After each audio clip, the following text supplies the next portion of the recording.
Sometimes the heir hunters deal with stories of families separated back in a time when relatives didn't have the means to find each other again. Our next story is one such case. Celtic Research is a small heir hunting company based in Wales and London.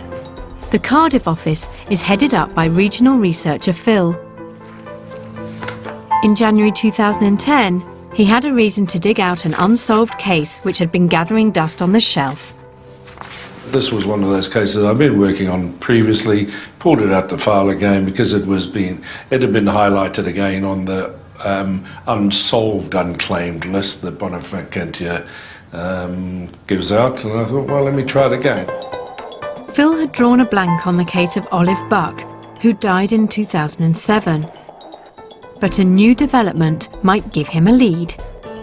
She was born in the Bath area.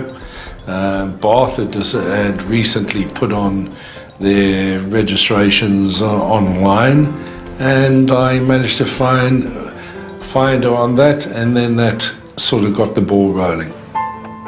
The new lead helped Phil begin to piece together a picture of Olive's life. Olive Marjorie Buck was born in the historic spa town of Bath, where she continued to live all her life.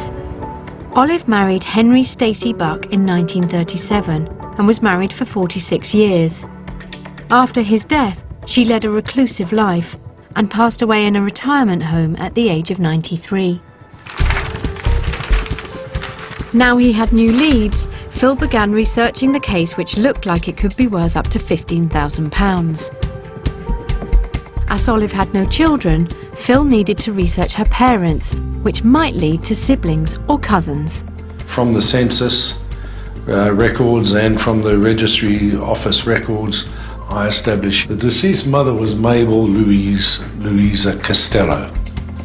Phil was making fast progress. He'd learnt that Olive's parents were Mabel Costello and Wilfred Hooper. She had two sisters, Phyllis, who died at the age of 20 in 1930, and Vera, who'd lived to be 85. Neither had any children.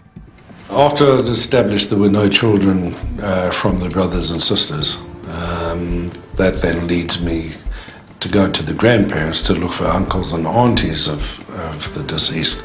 And that's on both sides of the family, the maternal and the paternal side of the family.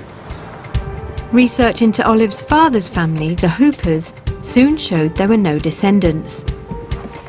So Phil needed to retrace his steps and concentrate on Olive's grandparents on her mother's side. Records soon produced a name for her grandfather, Michael Costello. There were Costellos in all parts of the country. Costellos are not necessarily commonplace in one particular area, but there are Costellos around, and that was the difficulty.